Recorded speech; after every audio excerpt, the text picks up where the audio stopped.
ਕਥਾ ਰੰਗ ਕਹਾਣੀ ਸੰਗ੍ਰਹਿ ਡਾਕਟਰ ਬਲਦੇਵ ਸਿੰਘ ਚੀਮਾ ਅਤੇ ਵਰਿਆਮ ਸਿੰਘ ਸੰਧੂ ਦੁਆਰਾ ਸੰਪਾਦਕ ਕੀਤਾ ਗਿਆ। ਅਤੇ ਇਸ ਕਹਾਣੀ ਸੰਗ੍ਰਹਿ ਵਿੱਚੋਂ ਕੁਝ ਕਹਾਣੀਆਂ ਬਾਰੇ ਅੱਜ ਆਪਾਂ ਗੱਲ ਕਰਾਂਗੇ। 27 ਜਨਵਰੀ ਕਹਾਣੀਕਾਰ ਬਾਰੇ। 27 ਜਨਵਰੀ ਕਹਾਣੀ ਗੁਰਮੁਖ ਸਿੰਘ ਮੁਸਾਫਰ ਦੀ ਲਿਖੀ ਹੋਈ ਹੈ। ਕੁਝ ਸਮਾਂ ਪੰਜਾਬ ਦੇ ਪ੍ਰਮੁੱਖ ਮੰਤਰੀ ਵਜੋਂ ਸੇਵਾ ਨਿਭਾਉਣ ਵਾਲਾ ਅਤੇ ਆਜ਼ਾਦ ਭਾਰਤ ਵਿੱਚ ਲੰਮਾ ਸਮਾਂ ਪਾਰਲੀਮੈਂਟ ਮੈਂਬਰ ਵਜੋਂ ਕਾਰਜਸ਼ੀਲ ਰਹਿਣ ਵਾਲਾ ਗੁਰਮੁਖ ਸਿੰਘ ਮੁਸਾਫਰ ਭਾਵੇਂ ਸਾਰੀ ਉਮਰ ਸਿਆਸਤਦਾਨ ਵਜੋਂ ਵਿਚਰਦਾ ਰਿਹਾ, ਪਰ ਦਿਲ ਦੇ ਧੁਰ ਅੰਦਰੋਂ ਉਹ ਸੰਵੇਦਨਸ਼ੀਲ ਸਾਹਿਤਕਾਰ ਹੀ ਸੀ। ਉਹਨਾਂ ਦਾ ਜਨਮ ਸੁਜਾਨ ਸਿੰਘ ਦੇ ਘਰ ਪਿੰਡ ਅਦਵਾਲ, ਜ਼ਿਲ੍ਹਾ ਅਟਕ, ਹੁਣ ਪਾਕਿਸਤਾਨ ਵਿੱਚ ਹੋਇਆ। ਮੈਟ੍ਰਿਕ ਅਤੇ ਗਿਆਨੀ ਦੀ ਵਿੱਦਿਆ ਹਾਸਲ ਕਰਨ ਉਪਰੰਤ ਉਸ ਨੇ ਕੁਝ ਸਮਾਂ ਸਕੂਲ ਅਧਿਆਪਕ ਵਜੋਂ ਸੇਵਾ ਨਿਭਾਈ। ਗੁਰਦੁਆਰਿਆਂ ਨੂੰ ਆਜ਼ਾਦ ਕਰਾਉਣ ਵਿੱਚ ਵੀ ਉਹਨਾਂ ਨੇ ਸੰਘਰਸ਼ ਕੀਤਾ ਅਤੇ ਨੌਜਵਾਨ ਮੁਸਾਫਰ ਦੀ ਕੁਝ ਸਾਰਥਕ ਅਤੇ ਨਵਾਂ ਕਰਨ ਦੀ ਜੋ ਰੀਝ ਸੀ ਉਹਦੇ ਮਨ ਵਿੱਚ ਉਹ ਕਰਕੇ ਹਟਿਆ। ਮਤਲਬ ਉਹਨੇ ਹੌਲੀ ਹੌਲੀ ਉਹ ਸਿਆਸਤ ਦੇ ਵਿੱਚ ਪੈਰ ਧਰਦਾ ਗਿਆ। ਆਪਣੀ ਲਗਨ, ਸਿਆਣਪ, ਨਿਰਸਵਾਰਥ ਸੇਵਾ ਸਦਕਾ ਉਹ ਅਕਾਲੀ ਸਿਆਸਤ ਵਿੱਚ ਉੱਚੇ ਅਹੁਦੇ ਉੱਪਰ ਵੀ ਪਹੁੰਚ ਗਿਆ। ਪਰ ਉਹਨਾਂ ਨੇ ਸ਼ਾਇਰੀ ਦਾ ਕੰਮ ਨਾਲ ਜਾਰੀ ਰੱਖਿਆ, ਪੰਜਾਬੀ ਸਾਹਿਤ ਦਾ ਕੰਮ ਜਾਰੀ ਰੱਖਿਆ। ਸ਼ਾਇਰ ਅਤੇ ਲੇਖਣ ਵਜੋਂ ਪਛਾਣ ਬਣ ਜਾਣ ਕਰਕੇ ਆਪਣਾ ਮਤ ਵਿਵੇਕਪੂਰਨ ਢੰਗ ਨਾਲ ਪੇਸ਼ ਕਰਨ ਦੀ ਯੋਗਤਾ ਸਦਕਾ ਉਸਨੂੰ ਅਕਾਲੀ ਅਖਬਾਰ ਦੇ ਸੰਪਾਦਕ ਦੀ ਜ਼ਿੰਮੇਵਾਰੀ ਵੀ ਨਿਭਾਉਣ ਦਾ ਮੌਕਾ ਮਿਲਿਆ। ਕਾਂਗਰਸ ਵੱਲੋਂ ਚਲਾਏ ਜਾ ਰਹੇ ਆਜ਼ਾਦੀ ਸੰਗਰਾਮ ਦੀ ਸਰਗਰਮ ਧਿਰ ਬਣ ਗਿਆ। ਹੌਲੀ ਹੌਲੀ ਇਹਦੇ ਵਿੱਚ ਵੀ ਕਾਂਗਰਸ ਦੇ ਵਿੱਚ ਵੀ ਆ ਗਿਆ।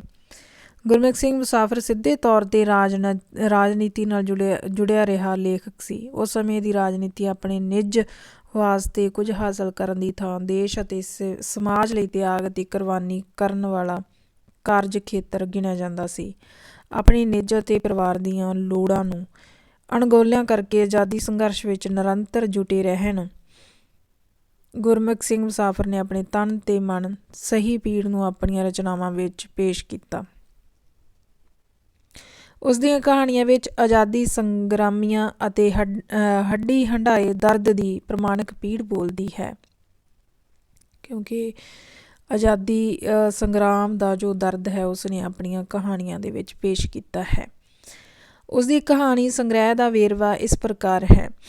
ਵੱਖਰੀ ਦੁਨੀਆ 1949, ਸਭ ਹੱਛਾ 1949, ਆਲ੍ਹਣੇ ਬੋਟ 1955, ਸਸਤਾ ਤਮਾਸ਼ਾ 1956, ਕੰਧਾਂ ਬੋਲ ਪਈਆਂ 1960। ਉਸ ਦੇ ਕਹਾਣੀ ਸੰਗ੍ਰਹਿ ਉਰਵਾਰ ਪਾਰ ਨੂੰ ਮਰਨ ਉਪਰੰਤ 1978 ਵਿੱਚ ਸਾਹਿਤ ਅਕਾਦਮੀ ਦਾ ਪੁਰਸਕਾਰ ਵੀ ਪ੍ਰਦਾਨ ਕੀਤਾ ਗਿਆ।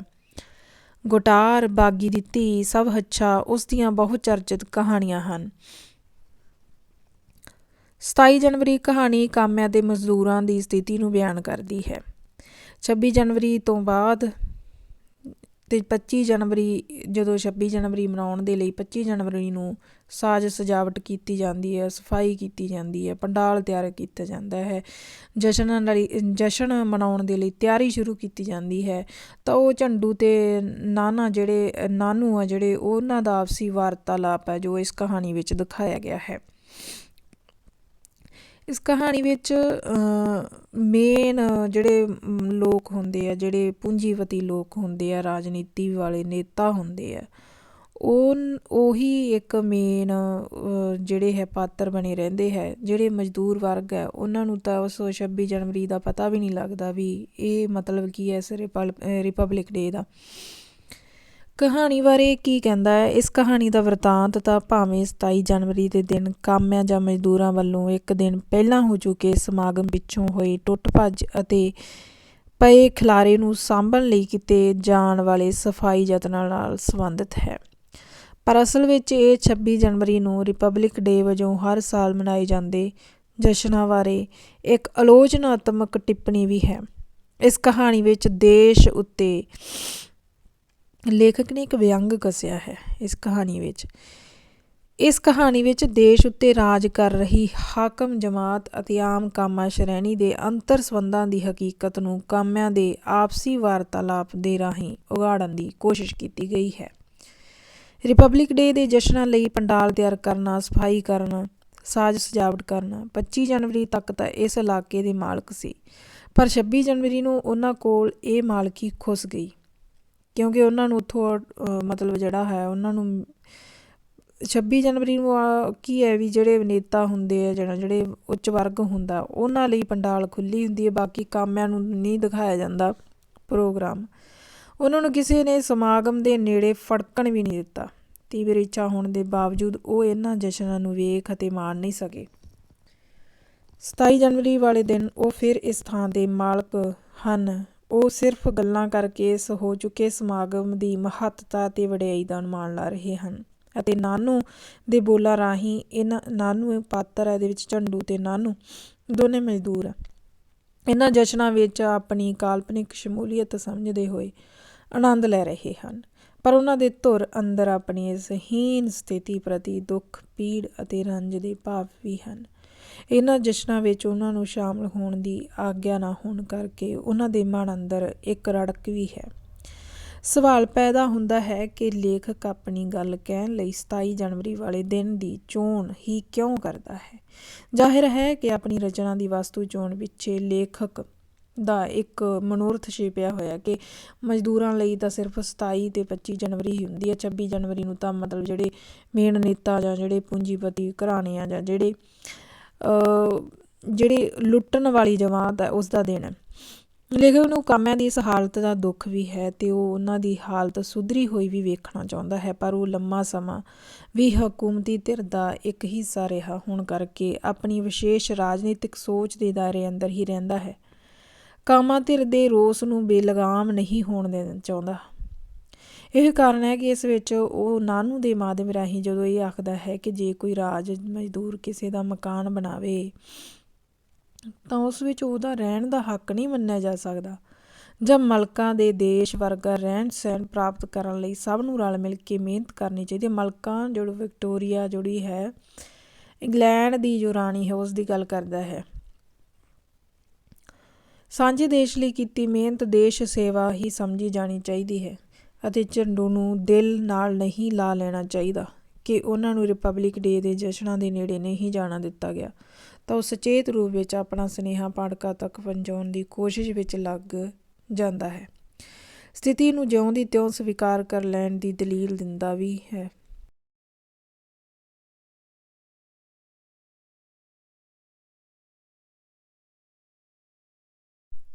ਪਰ ਇਸ ਦੇ ਬਾਵਜੂਦ ਲੇਖਕ ਦੀ ਵਾਰਤਾਲਾਪੀ ਵਿਅੰਗ ਸਿਰਜਣ ਦੀ ਜੁਗਤ ਨਿਮਨ ਵਰਗ ਦੀ ਸੋਚ ਅਤੇ ਸਥਿਤੀ ਨੂੰ ਹਕੀਕੀ ਰੂਪ ਵਿੱਚ ਪ੍ਰਤੀਬਿੰਬਤ ਕਰਨ ਵਿੱਚ ਕਾਮਯਾਬ ਰਹਿੰਦੀ ਹੈ। ਇਸ ਗੱਲ ਦੇ ਬਾਵਜੂਦ ਕਿ ਲੇਖਕ ਮਲਕਾਂ ਦੇ ਅਜਿਹੇ ਸਵਾਗਤ ਨੂੰ ਭਾਰਤੀ ਸੱਭਿਅਤਾ ਦੇ ਪ੍ਰਾਹੁਣਚਾਰੀ ਦੇ ਮਾਣਯੋਗ ਮੁੱਲ ਨਾਲ ਵੀ ਜੋੜਦਾ ਹੈ, ਤਦ ਵੀ ਨਿਮਨ ਵਰਗ ਦੇ ਇਹਨਾਂ ਪਾਤਰਾਂ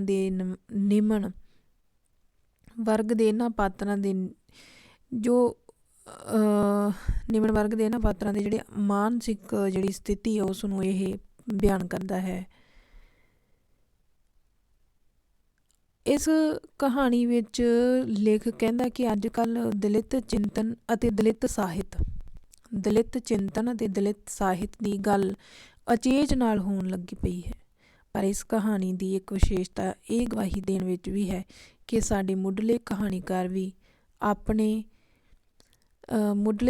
ਵੀ ਭਾਵੇਂ ਉਹ ਕਿਸੇ ਵੀ ਵਰਗ ਨਾਲ ਸੰਬੰਧਿਤ ਸਨ, ਦਲਿਤਾਂ ਅਤੇ ਦੱਬੇ ਕੁਚਲੇ ਲੋਕਾਂ ਲਈ ਕੇਵਲ ਹਮਦਰਦੀ ਹੀ ਨਹੀਂ ਸਨ ਰੱਖਦੇ, ਸਗੋਂ ਉਹਨਾਂ ਦਾ ਜੀਵਨ ਬਦਲਿਆ ਹੋਇਆ ਵੇਖਣ ਦੀ ਲੋਚਾ ਵੀ ਰੱਖਦੇ ਸਨ। ਇਹ ਸਨ ਗੁਰਮੁਖ ਸਿੰਘ ਮੁਸਾਫਰ ਜੀ ਦੀ ਕਹਾਣੀ 27 ਜਨਵਰੀ ਨਾਲ ਸੰਬੰਧਿਤ। ਮੁੜ ਵਿਧਵਾ ਕਹਾਣੀ ਸੰਤ ਸਿੰਘ ਸੇਖੋਂ ਦਾ ਸਮਾਂ 1908 ਤੋਂ 1997 ਈਸਵੀ ਤੱਕ।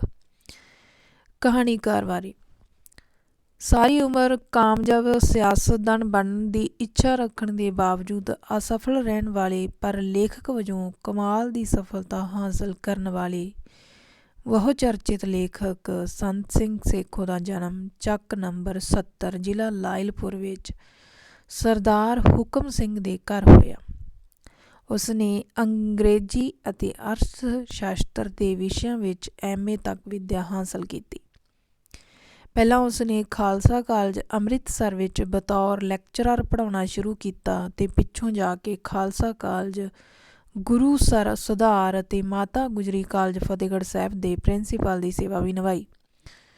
ਉਸਨੇ ਸ਼ੁਰੂ ਵਿੱਚ ਅੰਗਰੇਜ਼ੀ ਵਿੱਚ ਸਾਹਿਤ ਰਚਨਾ ਕੀਤੀ ਅਤੇ 1939 ਵਿੱਚ ਲਾਹੌਰ ਤੋਂ ਇੱਕ ਅੰਗਰੇਜ਼ੀ ਪਰਚਾ ਨਾਰਦਰਨ ਰਿਵਿਊ ਵੀ ਸ਼ੁਰੂ ਕੀਤਾ। ਸੰਤ ਸਿੰਘ ਸੇਖੋਂ ਬਹੁਪੱਖੀ ਪ੍ਰਤਿਭਾ ਦਾ ਮਾਲਕ ਸੀ। ਉਸਨੇ ਪੰਜਾਬੀ ਆਲੋਚਨਾ, ਨਾਵਲ, ਨਾਟਕ ਅਤੇ ਕਹਾਣੀ ਦੇ ਖੇਤਰ ਵਿੱਚ ਨਵੀਆਂ ਦਿਸ਼ਾਵਾਂ ਖੋਜ ਕੇ ਲੇਖਕਾਂ ਦੀਆਂ ਸਭ ਪੀੜ੍ਹੀਆਂ ਲਈ ਮਾਰਗਦਰਸ਼ਕ ਦਾ ਕੰਮ ਕੀਤਾ। ਸਾਹਿਤ ਅਰਥ ਆਲੋਚਨਾ, ਲਹੂ ਮਿੱਟੀ ਨਾਵਲ, ਸਮਾਚਾਰ ਕਹਾਣੀ ਸੰਗ੍ਰਹਿ ਉਸ ਦੀਆਂ ਇਤਿਹਾਸਕ ਅਤੇ ਕਲਾਸਿਕ ਮਹੱਤਵ ਵਾਲੀਆਂ ਮੁੱਢਲੀਆਂ ਰਚਨਾਵਾਂ ਆਖੀਆਂ ਜਾ ਸਕਦੀਆਂ ਹਨ। ਮੋਢੀ ਲੇਖਕ ਵਜੋਂ ਉਸ ਦੀ ਬਹੁਪੱਖੀ ਦੇਣ ਨੂੰ ਮੁੱਖ ਰੱਖਦਿਆਂ ਉਸ ਨੂੰ ਉਸ ਦੇ ਆਪਣੇ ਹੀ ਇੱਕ ਨਾਟਕ ਦੇ ਹਵਾਲੇ ਨਾਲ ਪੰਜਾਬੀ ਸਾਹਿਤ ਦਾ ਬਾਬਾ ਬੋੜ ਵੀ ਕਿਹਾ ਜਾਂਦਾ ਹੈ। ਇਹ ਗੱਲ ਬਹੁਤ ਹੀ ਮਹੱਤਵਪੂਰਨ ਹੈ। ਇਹਦੇ ਵਿੱਚ 1939 ਵਿੱਚ ਲਾਹੌਰ ਤੋਂ ਇੱਕ ਅੰਗਰੇਜ਼ੀ ਪਰਚਾ ਨਾਰਦਰਨ ਰਿਵਿਊ ਵੀ ਸ਼ੁਰੂ ਕੀਤਾ। ਪੰਜਾਬੀ ਕਹਾਣੀ ਦੇ ਇਤਿਹਾਸ ਵਿੱਚ ਤਾਂ ਉਸ ਨੂੰ ਯਥਾਰਥਵਾਦੀ ਨਿੱਕੀ ਕਹਾਣੀ ਦਾ ਮੋਢੀ ਕਹਾਣੀਕਾਰ ਵੀ ਕਿਹਾ ਜਾਂਦਾ ਹੈ। ਨਿੱਕੀ ਕਹਾਣੀ ਦਾ ਮੋਢੀ ਕਹਾਣੀਕਾਰ, ਯਥਾਰਥਵਾਦੀ ਨਿੱਕੀ ਕਹਾਣੀ ਦਾ ਮੋਢੀ ਕਹਾਣੀਕਾਰ। ਆਪਣੀਆਂ ਪਹਿਲੀਆਂ 2 ਕਹਾਣੀਆਂ ਭੱਤਾ ਅਤੇ ਕੀਟਾਂ ਅੰਦਰ ਕੀਟ ਰਾਹੀਂ ਉਸਨੇ ਆਧੁਨਿਕ ਨਿੱਕੀ ਹੁਨਰੀ ਕਹਾਣੀ ਦੀ ਨੀਂਹ ਰੱਖ ਦਿੱਤੀ। ਭੱਤਾ ਕਹਾਣੀ ਲਿਖ ਕੇ ਉਸਨੇ ਮਨੁੱਖੀ ਅੰਤਰਮਨ ਵਿੱਚ ਉੱਠਦੀਆਂ ਤਰੰਗਾਂ ਦੀ ਮਨੋਵਿਗਿਆਨਿਕ ਅਕਾਸ਼ੀ ਕਰਨ ਦੀ ਪਿਰਤ ਪਾਈ ਅਤੇ ਕੀਟਾਂ ਅੰਦਰ ਕੀਟ ਕਹਾਣੀ ਰਾਹੀਂ ਸਾਡੇ ਆਰਥਿਕ ਸਮਾਜਿਕ ਸਰੋਕਾਰਾਂ ਨੂੰ ਕਲਾਤਮਕ ਜਵਾਨ ਦੇਣ ਦਾ ਮੁੱਢਲਾ ਉਪਰਾਲਾ ਕਰਕੇ ਆਉਣ ਵਾਲੇ ਲੇਖਕਾਂ ਲਈ ਕਹਾਣੀ ਰਚਨਾ ਦਾ ਇੱਕ ਮਾਡਲ ਪੇਸ਼ ਕੀਤਾ। ਆਕਾਰ ਪ੍ਰਕਾਰ ਦੀ ਮੌਲਿਕਤਾ ਅਤੇ ਨਵੀਨਤਾ ਦੇ ਪੱਖੋਂ ਉਹ ਨਿਸ਼ਚਿਤ ਰੂਪ ਵਿੱਚ ਪੰਜਾਬੀ ਕਹਾਣੀ ਦਾ ਮੁੱਢਲਾ ਮੀਲ ਪੱਥਰ ਹੈ। ਵਿਦਿਆਰਥੀਓ, ਸੰਤ ਸਿੰਘ ਸੇਖੋਂ ਨੂੰ ਪੰਜਾਬੀ ਸਾਹਿਤ ਦਾ ਬਾਬਾ ਬੋੜ ਵੀ ਕਿਹਾ ਜਾਂਦਾ ਹੈ। ਯਥਾਰਥਵਾਦੀ ਨਿੱਕੀ ਕਹਾਣੀ ਦਾ ਮੋਢੀ ਕਹਾਣੀਕਾਰ ਵੀ ਕਿਹਾ ਜਾਂਦਾ ਹੈ ਤੇ ਮੌਲਿਕਤਾ ਅਤੇ ਨਵੀਨਤਾ ਦੇ ਪੱਖੋਂ ਨਿਸ਼ਚਿਤ ਰੂਪ ਵਿੱਚ ਪੰਜਾਬੀ ਕਹਾਣੀ ਦਾ ਮੁੱਢਲਾ ਮੀਲ ਪੱਥਰ ਵੀ ਇਸੇ ਨੂੰ ਕਿਹਾ ਜਾਂਦਾ ਹੈ।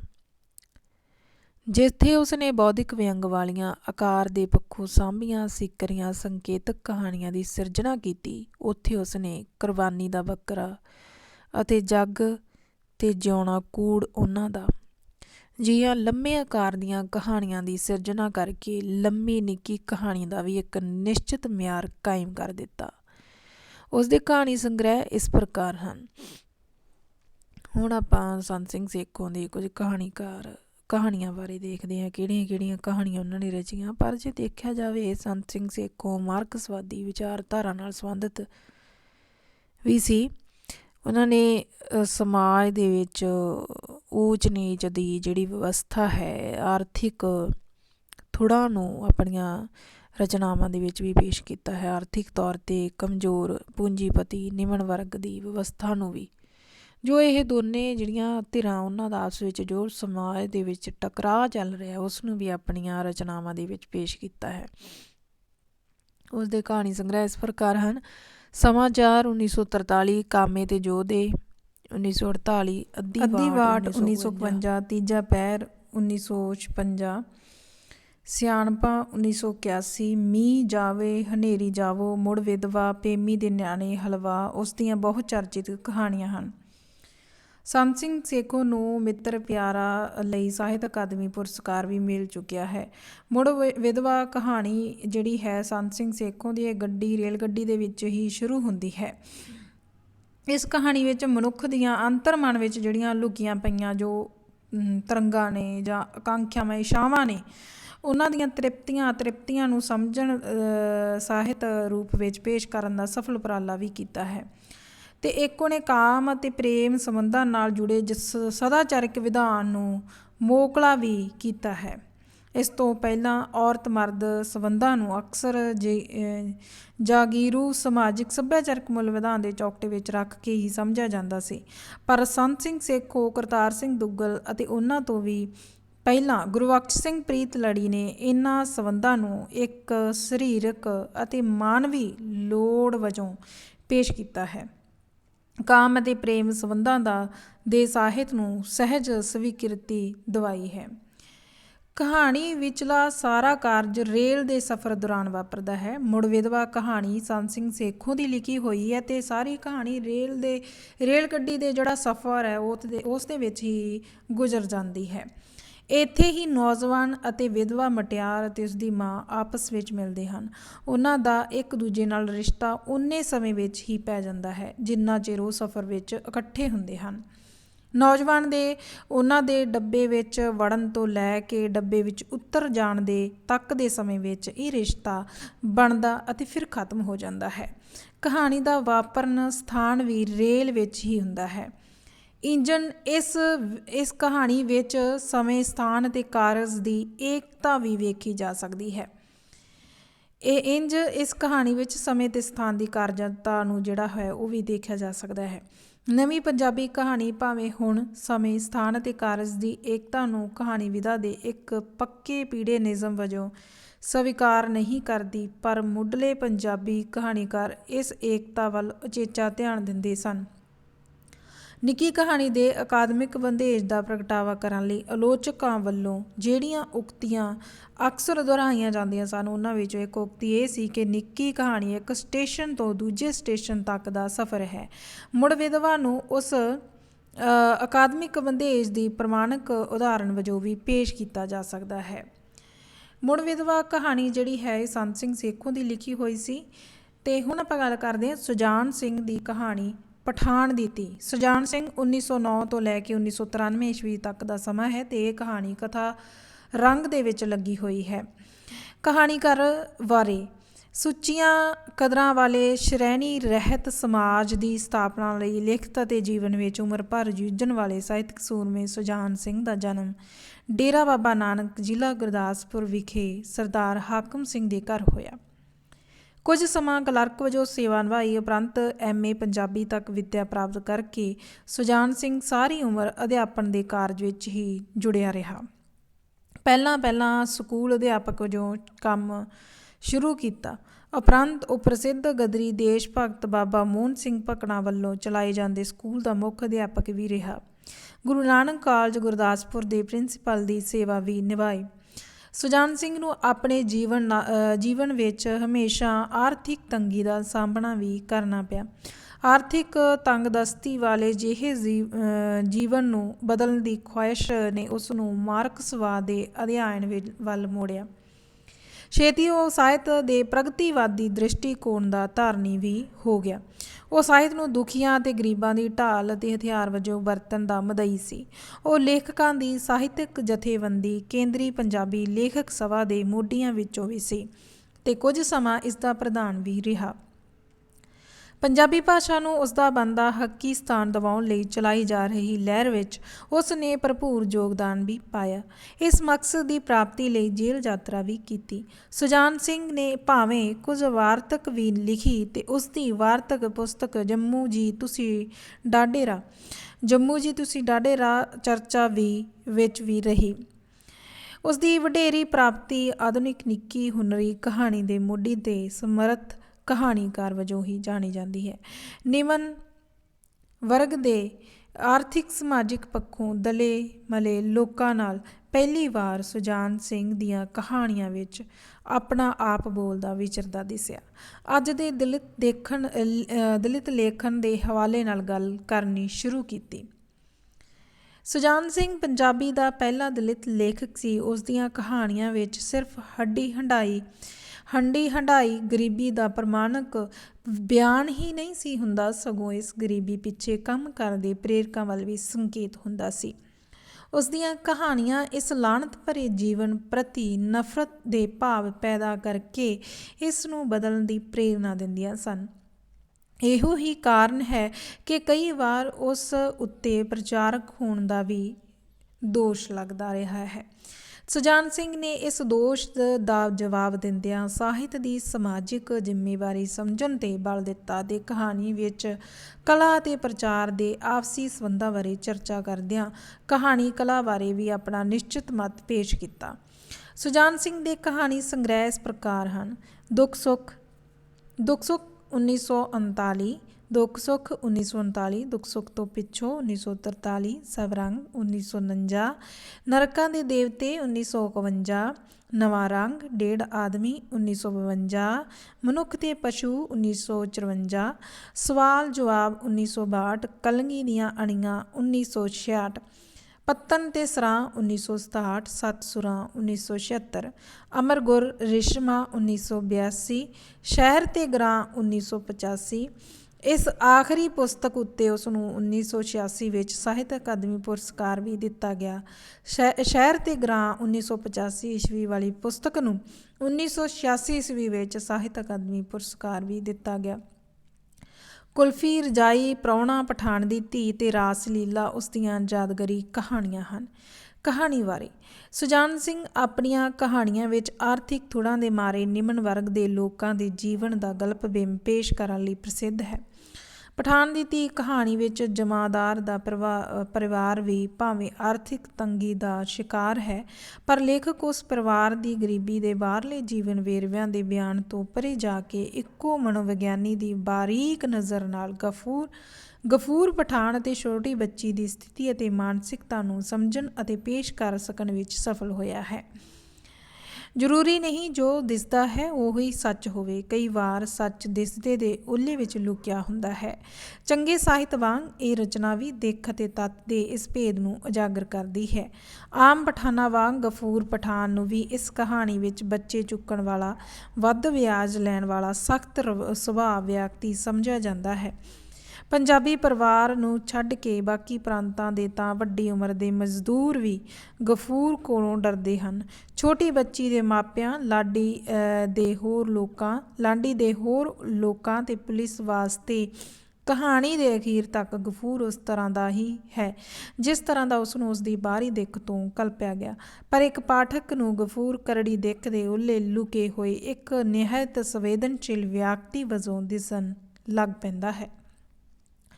ਕਹਾਣੀ ਦੇ ਪਾਤਰਾਂ ਲਈ ਉਸ ਨਫ਼ਰਤ ਅਤੇ ਗੁੱਸੇ ਦਾ ਪਾਤਰ ਹੈ, ਪਰ ਉਸਦੀ ਜੋ ਉਹ ਗਫੂਰ ਹੈ ਉਸਦੇ ਅੰਦਰ ਜਿਹੜੀਆਂ ਮਾਨਸਿਕ ਤੰਗੀਆਂ, ਜੋ ਉਸਦੀਆਂ ਮਾਨਸਿਕ ਤੌਰ 'ਤੇ ਜਿਹੜੀਆਂ ਆਕਾਂਖਿਆਵਾਂ, ਉਹਨਾਂ ਨੂੰ ਪੇਸ਼ ਇਸ ਕਹਾਣੀ ਦੇ ਵਿੱਚ ਕੀਤਾ ਗਿਆ ਹੈ। ਲੇਖਕ ਦੀ ਕਲਾਕਾਰੀ ਇਸ ਗੱਲ ਵਿੱਚ ਵੀ ਹੈ ਕਿ ਉਸਨੇ ਇਸ ਕਹਾਣੀ ਵਿੱਚ ਜ਼ਾਲਮ ਅਤੇ ਮਜ਼ਲੂਮ ਦੇ ਅਰਥ ਉਲਟਾ ਦਿੱਤੇ ਹਨ। ਬਾਹਰੋਂ ਜ਼ਾਲਮ ਦਿਸਣ ਵਾਲਾ ਗਫੂਰ ਤਾਂ ਇੰਨੇ ਦਰਦਮੰਦ ਦਿਲ ਵਾਲਾ ਹੈ ਕਿ ਜਦੋਂ ਉਸ ਨੂੰ ਤੇਜੋ, ਅਜ਼ਮੇਰ ਅਤੇ ਵੀਰੋ ਛੋਟੀ ਕੁੜੀ ਨੂੰ ਮਾਰਦੇ ਅਤੇ ਉਸਦੀ ਨਾਲ ਵਧੀਕੀ ਕਰਦੇ ਨਜ਼ਰ ਆਉਂਦੇ ਹਨ ਤਾਂ ਉਹ ਸਾਰੇ ਉਸ ਨੂੰ ਜ਼ਾਲਮ ਲੱਗਣ ਲੱਗ ਪੈਂਦੇ ਹਨ। ਕੁੜੀ ਦੀ ਤਰਸਯੋਗ ਹਾਲਤ ਵੇਖ ਕੇ ਗਫੂਰ ਦਾ ਦਿਲ ਪੰਗਰ ਜਾਂਦਾ ਹੈ ਅਤੇ ਉਸਦੀਆਂ ਅੱਖਾਂ ਵਿੱਚ ਅੱਥਰੂ ਆ ਜਾਣੇ ਉਸਦੀ ਸੰਵੇਦਨਸ਼ੀਲ ਹੋਣ 'ਤੇ ਗਵਾਹ ਹਨ। ਉਹ ਛੋਟੀ ਮਜ਼ਲੂਮ ਕੁੜੀ ਨੂੰ ਜ਼ਾਲਮਾਂ ਦੇ ਪੰਜੇ ਵਿੱਚੋਂ ਬਚਾਉਣ ਲਈ ਉਸ ਨੂੰ ਲੈ ਕੇ ਦੌੜ ਜਾਂਦਾ ਹੈ। ਉਸ ਲਈ ਆਪਣੀ ਲਾਂਡੀ ਵਿੱਚ ਉਸ ਵਿੱਚ ਪਏ ਰੁਪਈਏ ਅਤੇ ਹੋਰ ਸਮਾਨ ਨਿਰਾਰਥਕ ਹੋ ਜਾਂਦੇ ਹਨ। ਉਹ ਪੀੜਤ ਛੋਟੀ ਬੱਚੀ ਸਭ ਤੋਂ ਵੱਧ ਕੀਮਤੀ ਤੇ ਅਰਥਵਾਨ ਹੋਂਦ ਹੋ ਨਿਬੜਦੀ ਹੈ। ਕਹਾਣੀ ਦੇ ਅੰਤ ਉੱਤੇ ਗਫੂਰ ਦੀ ਪੁਕਾਰ, ਨਾ ਦਿਓ ਕੁੜੀ ਜ਼ਾਲਮਾਂ ਨੂੰ, ਬਚਾਓ ਬਚਾਓ, ਇਹ ਮਾਰ ਦੇਣਗੇ ਮੇਰੀ ਧੀ ਨੂੰ, ਇਹ ਜ਼ਾਲਮ ਕਸਾਈ, ਪੁਲਿਸ ਅਤੇ ਹੋਰ ਲੋਕਾਂ ਲਈ ਤਾਂ ਭਾਵੇਂ ਪਖੰਡ ਅਤੇ ਮਜ਼ਾਕ ਦਾ ਕਾਰਨ ਬਣਦੀ ਹੈ, ਪਰ ਪਾਠਕ ਅਤੇ ਛੋਟੀ ਕੁੜੀ ਵਾਸਤੇ ਉਸ ਦੇ ਦਿਲ ਵਿੱਚੋਂ ਨਿਕਲੀ ਸੱਚੀ ਸੁੱਚੀ ਹੂਕ ਹੋ ਨਿਬੜਦੀ ਹੈ। ਗਫੂਰ ਤੋਂ ਵਿਛੋੜੇ ਜਾਣ 'ਤੇ ਕੁੜੀ ਵੱਲੋਂ ਮਾਰੀਆਂ ਚੀਕਾਂ ਗਫੂਰ ਦੀ ਇਨਸਾਨੀ ਪਛਾਣ ਦੇ ਹੱਕ ਵਿੱਚ ਪਾਈ ਮਾਸੂਮ ਵੋਟ ਹਨ। ਆਪਣੇ ਮਾਪਿਆਂ ਕੋਲ ਜਾਣ ਤੋਂ ਇਨਕਾਰੀ ਹੋਣ 'ਤੇ ਕੁੜੀ ਵੱਲੋਂ ਮਾਰੀਆਂ ਇਹ ਚੀਕਾਂ ਇਸ ਗੱਲ ਦੀ ਸੂਚਕ ਹਨ ਕਿ ਕੁੜੀ ਨੂੰ ਜਨਮ ਦੇਣ ਵਾਲੇ ਮਾਪੇ ਤਾਂ ਉਸਦੀ ਜ਼ਾਲਮ ਹਨ, ਪਰ ਉਸ ਨੂੰ ਬਚਾਉਣ ਅਤੇ ਪਿਆਰਨ ਵਾਲਾ ਗਫੂਰ ਉਸ ਵਾਂਗ ਹੀ ਮਜ਼ਲੂਮ ਵੀ ਹੈ ਤੇ ਉਸਦੇ ਤਥਾ ਕਥਿਤ ਮਾਪਿਆਂ ਤੋਂ ਵੱਧ ਕੇ ਉਸਦਾ ਮਾਂ-ਬਾਪ ਹੈ। ਪਠਾਨ ਦੀ ਧੀ ਵਿੱਚ ਹੈ ਜੋ ਗਫੂਰ, ਉਹੀ ਉਸਦਾ ਜਿਹੜਾ ਅਸਲੀ ਮਾਂ-ਬਾਪ ਸਿੱਧ ਹੁੰਦਾ ਹੈ। ਤੇ ਇਹ ਪਠਾਨ ਦੀ ਧੀ ਜੋ ਹੈ ਸੁਜਾਨ ਸਿੰਘ ਦੀ ਲਿਖੀ ਹੋਈ ਹੈ 1919 ਤੋਂ 1993 ਈਸਵੀ। ਸੁਜਾਨ ਸਿੰਘ ਸੰਤ ਸਿੰਘ ਸੇਖੋਂ ਦੀ ਕਹਾਣੀ ਸੀ, ਮੁੜ ਵਿਧਵਾ, ਜਿਹੜੀ ਕਿ ਰੇਲ ਗੱਡੀ ਦੇ ਸਫ਼ਰ ਵਿੱਚ ਹੀ ਸਾਰੀ ਕਹਾਣੀ ਗੁਜ਼ਰਦੀ ਹੈ। ਤੇ ਸੰਤ ਸਿੰਘ ਸੇਖੋਂ 1908 ਤੋਂ 1997। 27 ਜਨਵਰੀ ਗੁਰਮੁਖ ਸਿੰਘ ਮੁਸਾਫਿਰ ਦੁਆਰਾ ਲਿਖੀ ਗਈ ਕਹਾਣੀ ਹੈ। ਇਹ ਸਨ ਕੁਝ ਕਥਾ ਰੰਗ ਦੇ ਵਿੱਚੋਂ ਕਹਾਣੀਆਂ। ਅਗਲੀਆਂ ਕਹਾਣੀਆਂ ਲੈ ਕੇ ਹਾਜ਼ਰ ਹੋਵਾਂਗੇ। ਸਾਡੇ ਚੈਨਲ ਨੂੰ ਸਬਸਕ੍ਰਾਈਬ ਕਰੋ ਜ਼ਰੂਰ, ਅਤੇ ਅੱਗੇ ਵੀ ਸ਼ੇਅਰ ਕਰੋ ਤਾਂ ਕਿ ਦੂਜਿਆਂ ਦਾ ਵੀ ਜਿਹੜੀ ਹੈ ਇਸ ਚੀਜ਼ ਦੇ ਵਿੱਚ ਹੈਲਪ ਹੋ ਸਕੇ। ਆਪ ਸਭ ਦਾ ਧੰਨਵਾਦ।